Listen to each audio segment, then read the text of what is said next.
arra Oromoon sadarkaa abbaa dhabde. Sadarkaa ummanni Oromoo hoggii dheebote jee namni isaa dubbatu ibsa tokko baasu. Sadarkaa hoggii ummanni Oromoo du'e namni tokko du'e jiru. Ka abbaa gadaa ajjeese bar amma qaaniin beekaa bar.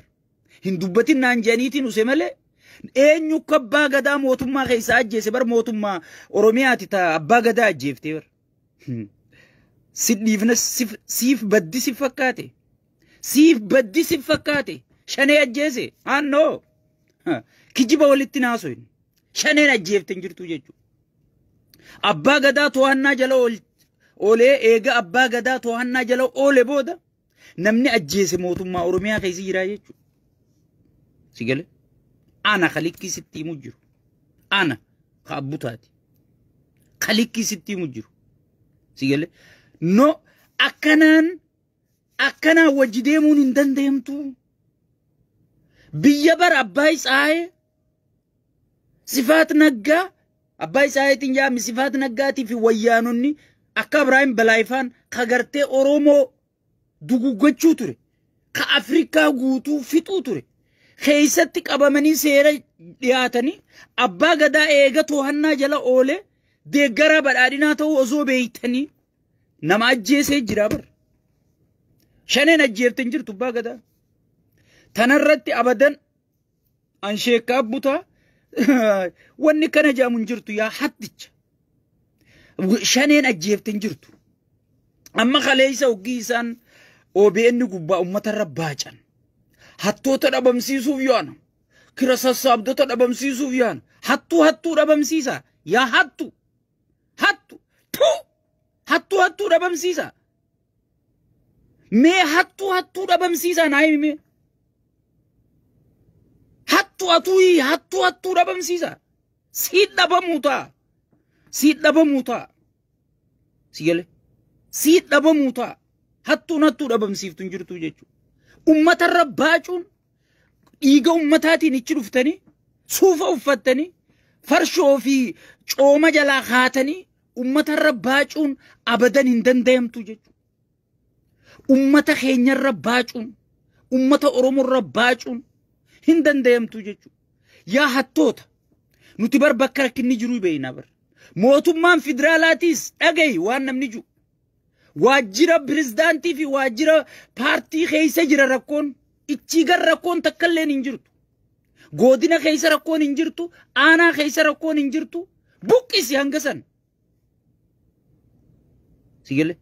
Dheengadda wanni sirraa callifneef. Dheengadda hoggii inni kolkolee wali qabu Shimallis wanni callifneef. Sigale. Rakkoo wayyaaneen ilkee qabdi. Diina guddaa nutti as deemu kana. Guddicha nu ciruu deemu kana. Guddicha nu qabachuu deemu kana.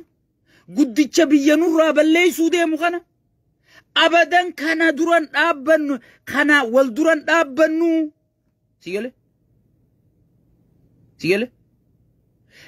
Kana duran dhaabbannu.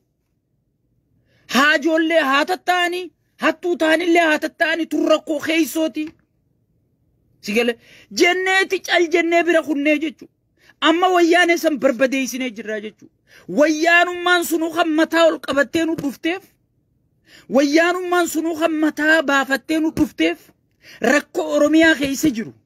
Oromiyaa yoo qabanne. Oromiyaa yoo akka qacamiif jala goone hattoota kanaaf jala jaarree. Oromiyaa yoo qabanne kaanni caccabsine jettee abdii tanaan dhuftee bar wayyaaneen. Sigale. Abdii tanaan dhuftee bar wayyaaneen. Arrabar mootummaan Oromiyaadhaa bar mootummaa badhaadhinaatii miti bar. Mootummaa girrisaatii fi mootummaa shaneetii bar. Sigale. Oromiyaan mootummaa bar badhaadhinni mootummaan qabu jechuu dandeessaa bar. Xiqqoo gaafa dura filmaannee eegalurraa dubbadheetiin yeroo barbaachisaa miti jee cufnee bira kunnee jechuudha. Amma garuu walitti hin dhiifnu jechuudha. Eenyukka tiraantiramma uummataan sobu jirtan kana eenyukka sheeriidhaan galchu jiru nuti ni beeynaa bar. Uummanni wayi nurra daldaladhaa isiniin jee. Nuuf daldala jee malee wayi nurra daldaladhaa isiniin jee. Qabsoo uummataa irraanfattanii akkamitti ichi dhayxanii dhiiga ummataatiin ichi dhaquu irraanfattanii dhiiga hiyyeessaatiin ichi dhaquu irraanfattanii Oromoon boo'u jirtii meerra Oromoon boo'u jirtii meerra akkana wajjiyaana abadan inta'u kun wajjumayyaanuu jechuudha never hattu hay maal mararaadhaan wayyaanee wajji dalaga jennee ibsa baafna hattu warra mootummaan mindaatti baasuutu bar wayyaanee informeeshina kennuu ture tikeeta muratee biyyaa ba'uu ture bar abiyyiitu paasapoora irraa guure malee hattoota zinaa kana sigale paasapoora irraa guurame malee warra asitti bar duruu hoteela jaarratee jira bar sigale warra duruu shaneedhaaf nuti aabaa wajji wal dhabuun barbaannu jee informeeshina abbichuu jalaa kennuu ture jira bar haga ammaan gorra hattu dhabamsiifna nuun jaa OBN rabbee hattoonni warri harka dhiigaa sigale ummata rabbaa cumaa jaalattan hay isiniif haftin seen isini qophaawaa jira dhiirti dhiira ilmi ammaxalii isini qophaawaa jira yaa fincooytu hattu isini beere keessanuu ajajuu hin dandeenye kana dhiisi wayyaanee addunyaa kana goote sanuu Abiyyi Ahmad qiletti isinaqe isinitti haftin seen isiniif haftin seen eenyu khebbeena eenyu kabbaa gadaa ajjeese beena abbaa gadaa karrayyuu eenyu karashane beena sigale shane rashan tanjirtu ana deeggaraa badhaadhinaati informeeshina san isinii kennaa jiru shane rashan tanjirtu eega inni to'annaa jala oolee qaban booda rashananii jechuudha karashane mootummaa naannoo Oromiyaati kijibdu